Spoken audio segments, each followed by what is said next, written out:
Welcome to Body Kindness, Learn and Grow. This is a special podcast series where we help anyone just getting started with body kindness. We're reflecting on how we have evolved since our earliest episodes. I'm Rebecca Scritchfield. And I'm Bernie Salazar.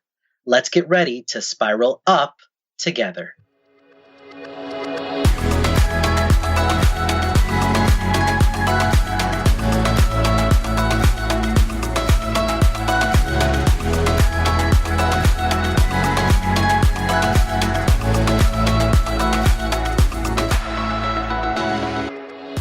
Hey, Helping Pros. I am so excited to share that for the third year in a row, I am opening up my virtual mentor program called Learn and Grow. So you can check it out at bodykindnessbook.com/learnandgrow.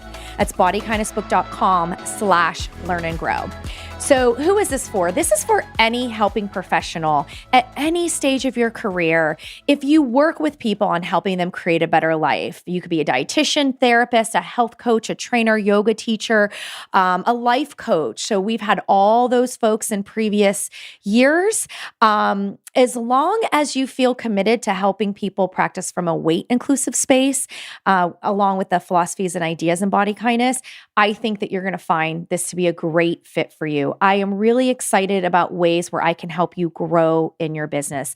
The way that we do that is you get monthly private chats with me, and you can literally ask me anything. If you have big dreams about speaking, writing, putting your own work out into the world, being on interviews, podcasting, you can ask me anything, pick my brain. I would love to help you achieve your business goals.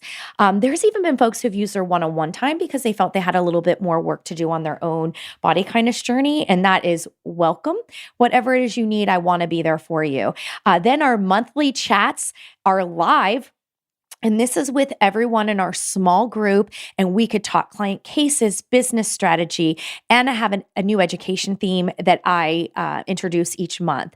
So there's lots of possible topics that we cover, everything from motivational interviewing to understanding how we can get benefits out of working with therapies such as acceptance and commitment therapy, health at every size, weight stigma. So this education portal that you can use, you learn on your own time, and there's resources that I include. And then plus you get the live personal time. There's a group. I could go on and on about how excited I am about it, but honestly, this is why I do it. When it comes down to it, I know we have unique skills. We have people that we're trying to reach. We all have our own stories about why we're doing what we want to do. We can often get in our own way, right? Whether it's a limiting belief, imposter syndrome, reasons you tell yourself why you can't take a risk, or also real reasons why you actually need to focus on boundaries with work and private life. And you think that you need to do everything to be successful. And that in and of itself can help you get in your own way. So I just really want to help more people do good, meaningful work and feel like their life is better, their job is more satisfying because they're taking the personally meaningful business actions that work for them. I also feel really proud that I can offer it from a weight-inclusive space because we are going to have a happier and healthier and more just world when we have more helping professionals and clinicians boldly and bravely working in their jobs and taking whatever meaningful chances that they can take on fixing our systems and structures that are really weight normative. Or if you have your own business, being able to make changes or kick it off from the right foot, starting out from a weight inclusive space. So you really can ask me anything throughout this program. It's why I do it. I want to help you bust down the barriers that are getting in the way of you having a more satisfying career and job. If you check out that website, bodykindnessbook.com/learnandgrow, and you still have questions, please, please, please don't hesitate. No question is too small or insignificant, and everything, we're going to be able to figure it out. So you should email me. That's Rebecca@bodykindnessbook.com. Applications are only open for a limited time. They are open now. I read them as they come in, kind of take a look to make sure it's a good fit, and then you get into the program, but it does fill up. So this is something that if you're just like, yeah, I really think I need to take a leap, check it out and apply today. Again, that's bodykindnessbook.com/learnandgrow.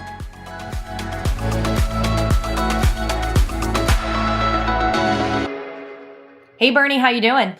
Becca, I'm doing great. I'm excited. We have another awesome episode of listener questions. We've gotten some really good feedback from quite a few listeners, and I'm excited that we're taking some time to actually address them and kind of check in with our audience. Yeah, no, it can be really hard when you're trying to make changes in your life. And when we do shows together, it's kind of a lot about just talking about how do we learn and grow? How do we practice body kindness? And we just got people contacting us over email. And then I decided to create a way that you could submit questions online. So if you don't know about it yet, you could submit questions anytime. If you go to bodykindnessbook.com, click on podcast. And from there, you'll see under the drop down where you could submit a listener question. We also have a redirect set up that's kind of good if you're on mobile, just to have this in your mind. And that's bodykindnessbook.com/question. And then if you give your email, we'll let you know when your episode is going to air. And, I just think it's a really valuable resource. So thank you all so much for submitting those questions, and we can just get started. Sounds good. Our first question comes from Erin. She says, I began this journey to end dieting and heal disordered eating about a year ago. I could use help with the gentle nutrition piece. It tends to feel like restriction when I try to incorporate fruits and veggies. Yeah, this is a great question. I feel like we talked about this too, right? Sort of like the rule following with things that were like co-opted by diet culture, like fruits and veggies. This is the good food, so you're a good person if you ate it.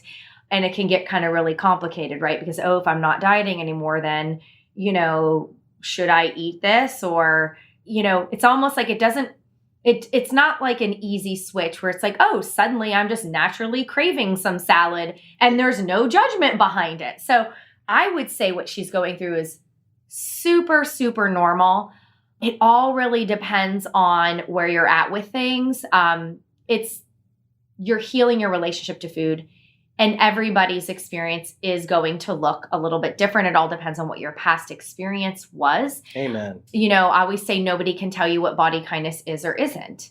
And so I think just the idea of like owning that you get to decide what you want your relationship with food to be like, I would encourage her to practice some curiosity around this feeling of restriction. So kind of if she cultivates her inner caregiver voice, to stop and journal and just write down what would my caregiver say about this, and see what comes up. So if the sentence is, it feels like restriction when I try to incorporate fruits and veggies, right? And name some of that, give some examples, specifically, what is your mind telling you? Right? And then ask yourself, what would my caregiver say about this? And remember, your caregiver is full of compassion, does not judge or shame you. Your caregiver is there with you, taking gentle kindness toward your needs. And I bet you in that alone, you're going to find some wisdom as to why you're struggling with that. I can tell you that in my clients who've had a lifetime of chronic dieting and food rules, and it's still reinforced in our culture day to day now, this like good and bad foods, kind of angel devil type of a thing. You're healing nutritional trauma in a way, right? Because if you're dieting, like Evelyn Tribole will say, like, dieting is a nutritional trauma that needs to be remedied by adequate nourishment. And so whether it's, adequate nourishment, the number of calories to meet my energy needs and movement needs, right? Which we don't need to calculate, right? Because our body will give us those signals, or if we're working with a helping professional who's guiding us, they can kind of worry about that for us. Like we don't have to calculate things like that, but it could be from that end, or it could be adequate nourishment from the end of like making peace with food, healing my relationship with it, changing my beliefs and thoughts and feelings about it. And it's just so unfortunate that it's, I've talked on the previous podcast with Glenys Oyston about kind of like diet culture has hijacked broccoli. It's like we can't even stop and think, wait a minute, do I like the taste of it? And how do I like it prepared?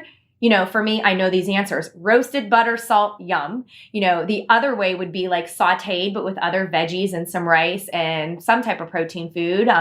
But like with this really awesome soy sauce that I got from watching Salt, Fat, Acid, Heat on Netflix. And it was like Wow, I love that show. I love this soy sauce. If I had a taste test, I probably couldn't pick it out, but still, I really recommend it. But even just that idea, do you see how I'm talking? Like I'm talking about broccoli, right? But I'm talking about my preferences for it. And this is part of what healing your relationship might look like. So, hopefully you have a really good health at every size dietitian, intuitive eating counselor who's helping you make sense of these things in your experiences. A lot of the prompts in Body Kindness help those things evolve, so that you can change your relationship to it and just, really allow yourself to think differently. So as far as what a fruit or veggie does or doesn't have, thinking about how it might be part of pleasure and joy in your life. So start with your personal preferences, like really like what fruits do I like the taste of and why? And get descriptive, right? Is it like strawberries because you picked them when you went on this field trip an hour away? You see what I'm saying? It's like there might be a certain time of year or a certain memory that you have of certain foods that you can connect positively to. And then you can try to remind yourself, well, wait a minute. Diet culture might say, okay, this is Whole30 approved, but that doesn't have to be my life. And as long as you have a reason why you want to eat fruits and vegetables, and there's lots of reasons too. I usually like to start people with around like digestion, right? Understanding kind of how it feels to have good digestion as opposed to being constipated, right? So we know that fruits and veggies and beans and those sort of, right? You see it co-opted by diet culture. What we say are the wholesome foods. They contain fiber and vitamins and minerals that help support your immune system, help support good digestion. I talked about that throughout the book. And so it's like those, how do we take that information and then, kind of neutralize, okay, this is not about because my body sucks. This is not because I need to lose weight in order to be worthy in the world, but I get to define my relationship with eating. And, it is your choice to look at reframing that toward flexible eating patterns that are also healthy eating patterns. And that's not individual foods. It's not an individual meal. It's not an individual day. It's like patterns overall. And your definition of health of gives me energy, helps me feel good, helps me have good poops because I like the taste of these things. So it's a lot of reframing. And so hopefully that's really helpful to people. When you're dealing with this feeling like restriction, it may simply be that you haven't given yourself enough time to just eat whatever. And if that's something that you think is going to help you create a better life, like I need to stop all self-monitoring and just breakfast, what I want, pancakes, boom. And maybe it's not a good time to think about, oh, should I add strawberries to this, right? But that doesn't mean that that's as far as people can get in their body kindness journey.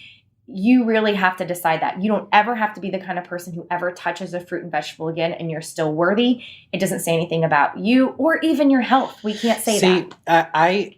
I was drawn to this question, Rebecca, because this is kind of how I felt coming off the show.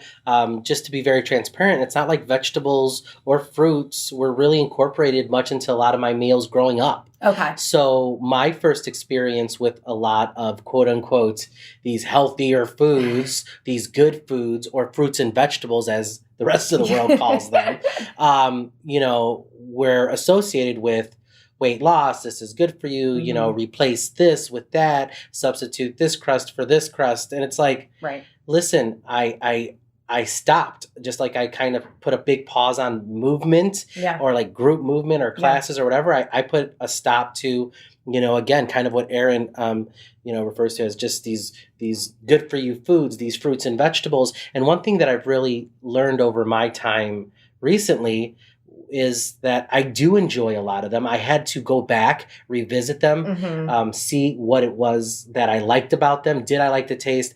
If I didn't like the taste, what about the taste didn't I like? How can I prepare this food? Much like you share. I like whatever, grilled, buttered, salted, with something, So instead of going from I don't like this food or I have to get this food in, it's more like this food just makes me feel good. It tastes great in the dish that I'm preparing with my own hands, or maybe my daughter and I did go to an apple orchard and pick some apples, so it's just been a really nice evolution for me to just be present with what it is that I'm choosing to put in my body and enjoying it. I almost feel, I don't know if my listeners can relate, like Julia Roberts when she's like, I don't even know, in Pretty Woman, I don't even know what kind of like eggs I like. Like, am I like totally making this up? But there's this scene where like she's literally trying out different like scrambled, over easy, boiled. Like my thing is I needed that kind of like Pretty Woman moment when it came to foods that were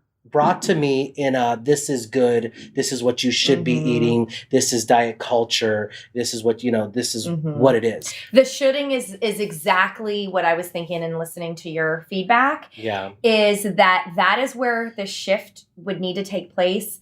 As long as your mind is saying you should, good and bad, you need to work with your mind and the rules that it's deriving. And it's honestly, it's just trying to help you. It's trying to help you based on past experience. It's trying to help you because that's how we navigate culture.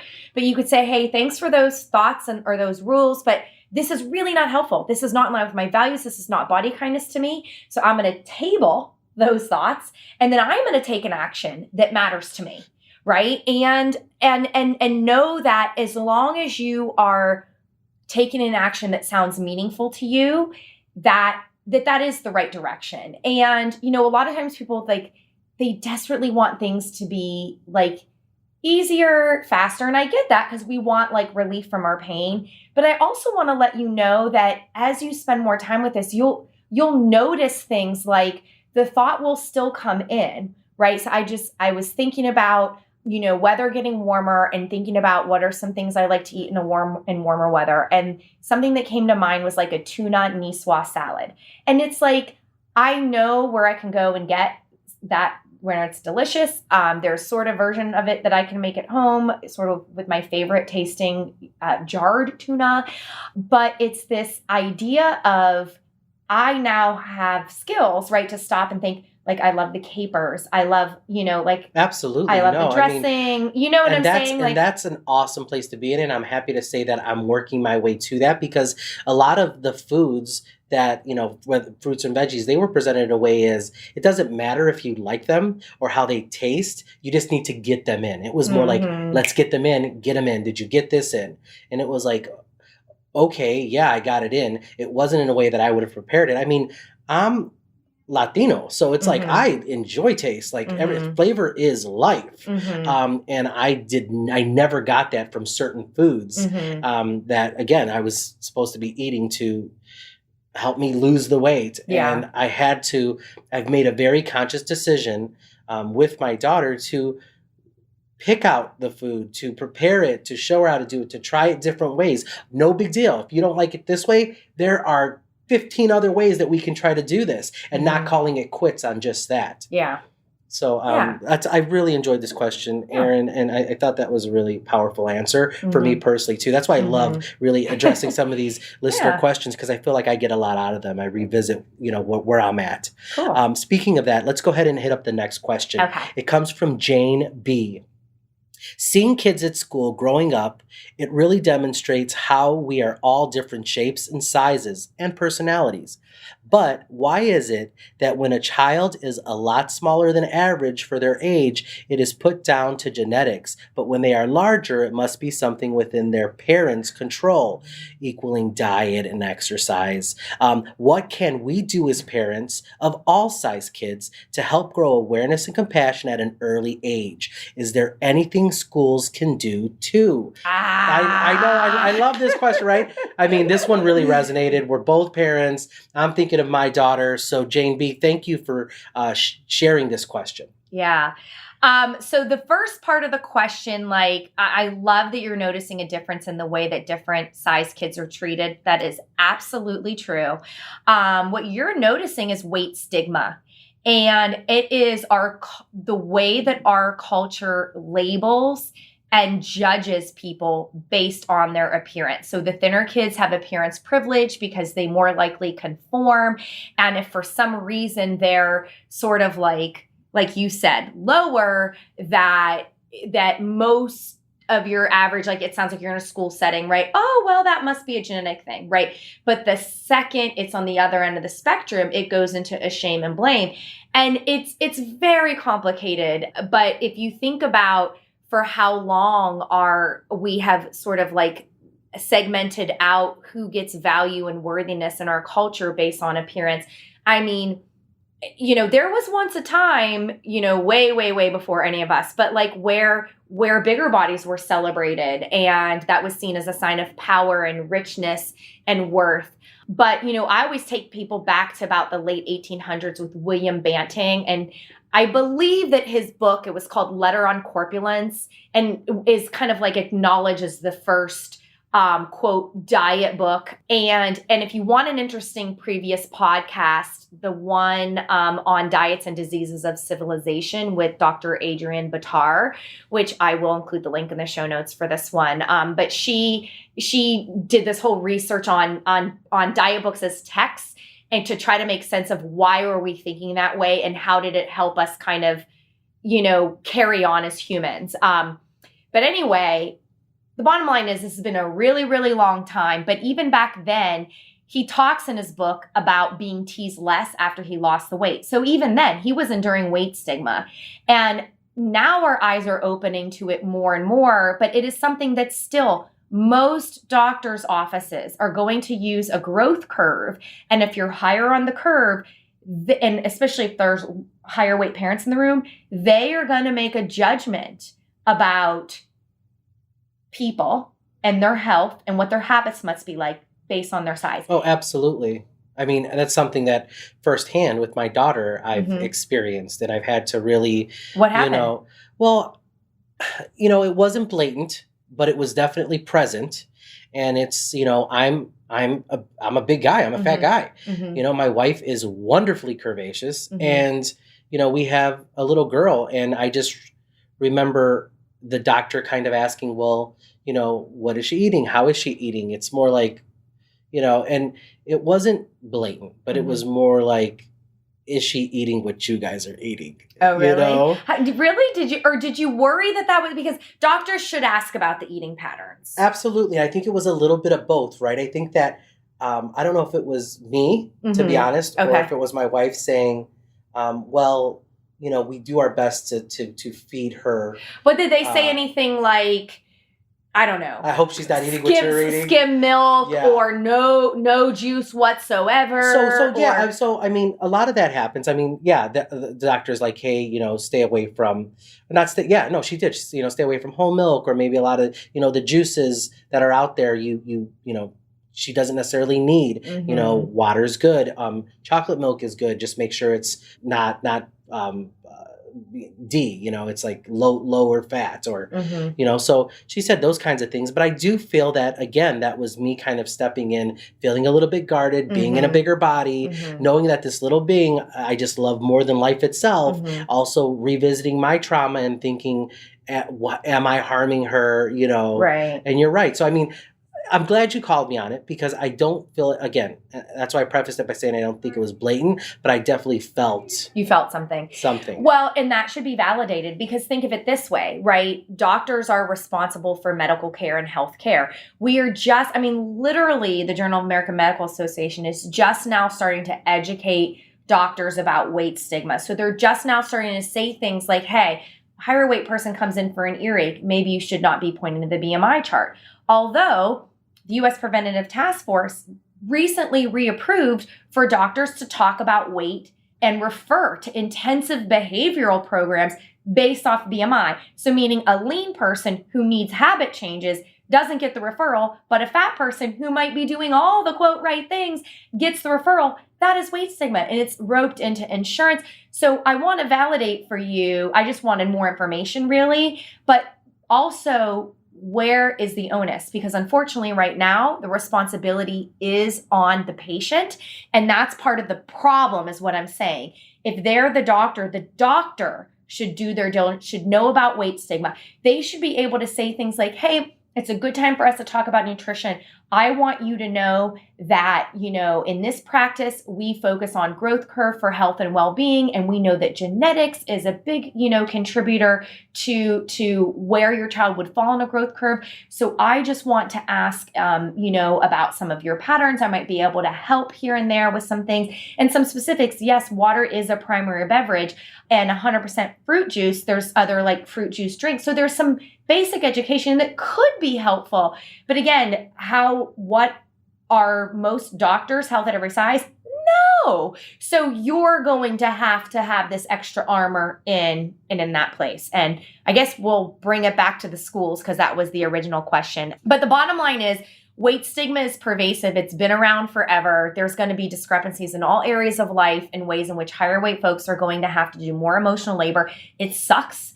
You can do what you can to find health at every size providers and just know that that there is a real difference between how kids are treated. And it has to do with our culture, which is why all this stuff is so important, right? And absolutely. So you talked about the issue of the parents' control, that's also a cultural belief. Like there used to be a view, even of like medicine, like that we were more community centered and we all help each other out. And now it's like, you caused this problem, you alone, right? Nothing about genetics, socioeconomic status, other real factors that we know. We know social determinants of health are the top predictor for whether or not someone gets chronic diseases, right? That and genetics, like things outside of your control. But that's not our belief.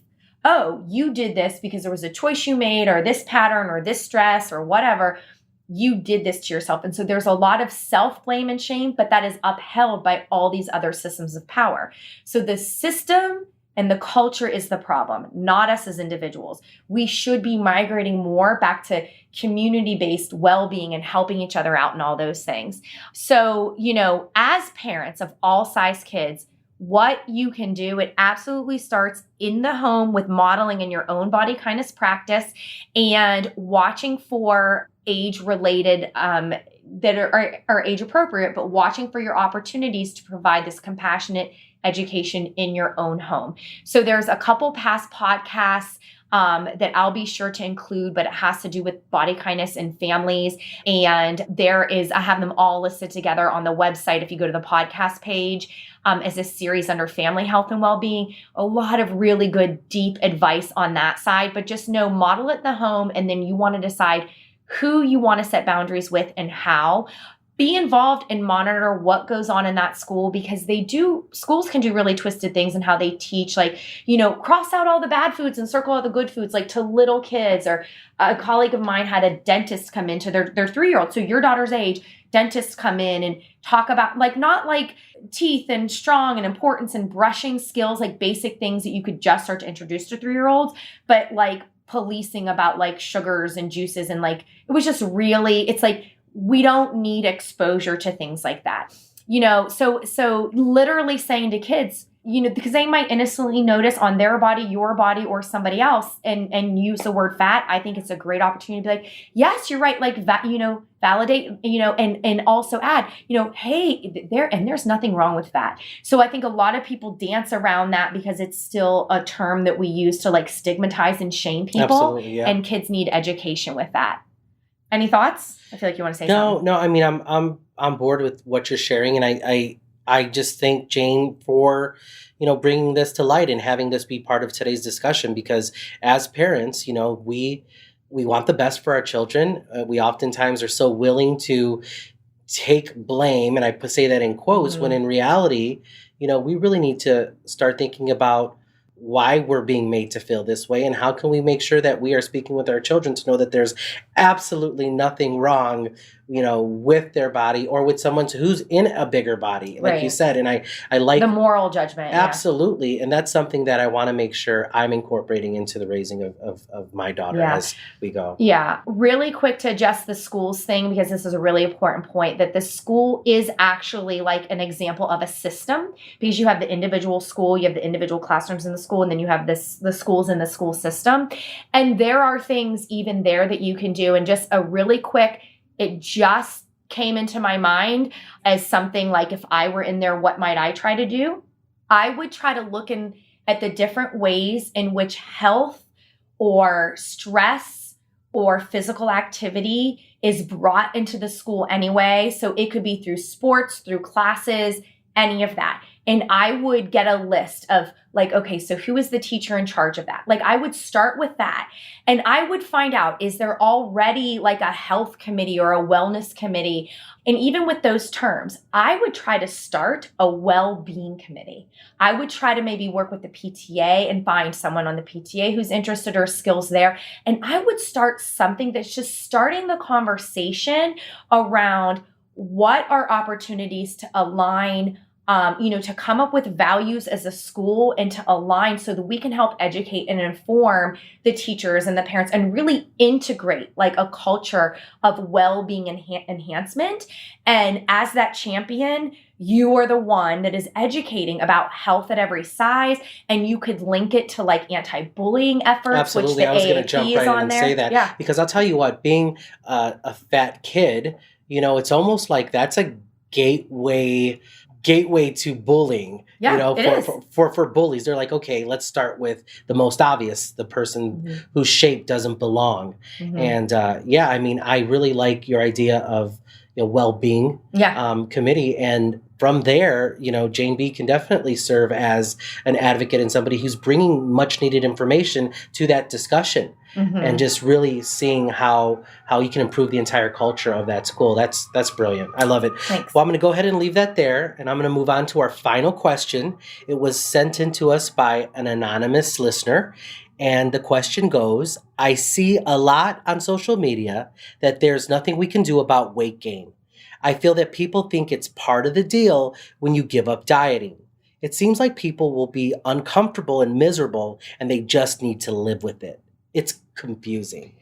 This is a really great question. I mean, and I'll keep it to social media for the most part, and that social media is a toxic mirror. Rachel Simmons wrote an article that literally is the title of the article. She's a wonderful author, has been on the podcast before on girls being enough as they are. So you can check that one out and read that article. But you want to be very aware of like the downsides of social media. People put the best version of themselves forward, i.e. what most socially conforms.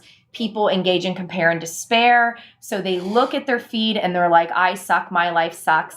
But even on social media, there has been a growth of body positivity and health at every size, and from health professionals too. So fellow dietitians, fellow fitness professionals, and it is amazing. We need it. We need the largest community possible.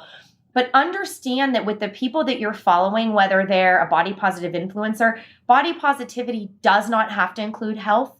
Fat activism does not have to include health. Health at every size does include health. But just to note that even in this space, that there's different factions of what are people doing and what are they saying and why. And then everyone is going to be on their own journey in that. So I find a lot of people in kind of the beginner phase of health at every size with that health piece, they're doing a lot of how they made peace with their own body, and they likely still have thin privilege. And it's, again, you are there on your journey, right? But it's also a lot easier for someone who more closely conforms to the thin ideal to post something about like, just shut up and do this, right? Just love yourself, just accept yourself. And actually, because you have appearance privilege, it is easier for you to say, or you're doing it because you're dealing with your own mind. You don't have the additional oppression from culture, the weight stigma from culture that makes it harder. So you have to understand that fat people will always have it harder at every turn of their life until the culture stops oppressing people. And so until every individual stops, with the fat phobia behaviors. And so that's a long game. So we're in it for a while. So what I hear in this question is that feeling of like, when you've hit diet rock bottom and that feeling of hopelessness. So notice how she's saying like, people, like I can't really tell if like this is what's going on in her mind. So like I don't really know if this listener is at a higher weight and has, kind of like, is that all I'm supposed to do is just kind of like shut up and live with it? And so it may be that you're still working on dealing with the fantasy of being thin. And the fantasy of being thin is like, we end up telling ourselves all these things like, and it's not necessarily scientifically true. Like if I were thin, I wouldn't have this knee pain. People can be very lean and have knee pain and have knee surgery. what might be true is that you need a knee replacement, but they're telling you to lose weight first. Systemic oppression that really, really sucks and your life is harder. But it's not that if I were thinner, I wouldn't have knee pain, right? And it goes on and on, like, well, I would kayak, or I would get a master's degree, or I'd finally find love. You will always, if you write down your fantasies of being thin, then think of how could you live that life in the body you have now? What action could you do to pursue that anyway? So if it's a kayak thing, find out, are there any, kayak clubs for plus size people? Or is there a YouTube video of a plus size kayaker where you can find out materials, equipment, place to go, and you just chip away at those things. So, live your life, because when you take meaningful action in line with your values, you will find those boosts of happiness, and you'll find like pleasure and optimism and hope. Remember, I said it sounds like you're coming from hopelessness, and hope that you can live a good and meaningful life regardless of what happens with your body. The thing to keep in mind is body kindness is about giving up control of your body. It's about respecting and accepting, right? Not just live with it, kind of like that sort of bully, shut up and live with it. No, it's about respecting and accepting that throughout our lives, there are a number of things that impact our size and shape. And it could be the money we had growing up, genetics, geography, access to food, chronic dieting past eating disorder, current psychological state. I don't know, there's probably more, right? But you get the idea. Multifactorial things that end up impacting where does a person's weight land. The Sandra Aamodt podcast on, there's podcasts on like, dieting doesn't usually lead to weight loss, and here's why. And so you can listen to that, and you could read there's a couple layman articles that help to explain the summary of the science. But what I would tell anybody, and I say this, I'm not trying to give sort of like, I don't even want to say, well, you may lose weight, because I think that's a false hope, and that would be perpetuating diet culture. But to understand purely from a scientific standpoint is there is size diversity, right? And so it's this idea that, when you think about your values and you make choices closer to your values, right? What kind of relationship to movement do I want to have? What do I think is a healthier body image? How do I think healthy eating patterns can take hold in my life where I'm no longer, subjective to food rules and shame, right? So you're thinking about that, envisioning that from a place right now. Then you take actions toward those goals. You start to spiral up, like on the short term, 1 month, 2 months, 3 months. Do your values again. Because you'll, wow, I really learned to like this dance class that I love, and I'm going to do this water jogging in the summer. And, your lived experience then becomes, I found a way to move that helps my body feel good. And it is less important what your weight ends up being. So it's not that an individual can't lose weight. It's just in the process, some people could lose weight without controlling their body. Some people may gain weight because they've been weight suppressed, right? And that is just where their body naturally defends with flexible eating and body kindness and self-care. And some people's weight might not change at all. So it's that idea of being willing to kind of let the chips lie where they may, that I am going to resist that urge that I've got to lose weight in order to have a better life. I'm going to resist that urge and instead practice body kindness. And when I hear, shut up, just take it, shut up, just live with it, there's got to be something I could do. Okay, thank you, mind. I understand you're trying to help me. I'm trying to have a better life with self-kindness right now. And today that means getting my sleep, drinking my water. I'm going to do a walk at lunch, and I'm going to have a fruit and vegetable at dinner. Like something, and if that's too much, do one of those. But it's the idea of that you start to notice where you're feeling like the struggle in yourself, and just you be the wise person. What sounds like body kindness today and in this moment? Awesome. Again, I'd like to thank our listeners for submitting questions. It really helps to widen the discussion and conversation, and for my own growth as well. And to our listeners, we appreciate you. And we hope that you appreciate what we're doing. If you do, please dig on deep and help us fund body kindness. It definitely comes at a cost, and it's one that we are well, Rebecca has really graciously taken on. But I think it's time that we show our appreciation and value as well. Thank you so much. If you can just share the link to gofundme.com/bodykindness anywhere on social. You could do a birthday fundraiser, I think. I don't know officially through Facebook if you could do that. But even that's amazing. Any amount you could give would be really, really appreciated. It costs $500 a month plus. And it's something that I want to keep doing. I want to keep ad-free. And for now, that's the way that we have that you can contribute. So please do so if you can. Absolutely. Again, Rebecca, thank you. And to our listeners, be kind.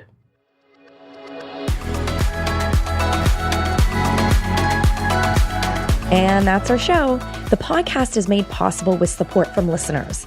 Please donate to help offset production costs at gofundme.com/bodykindness.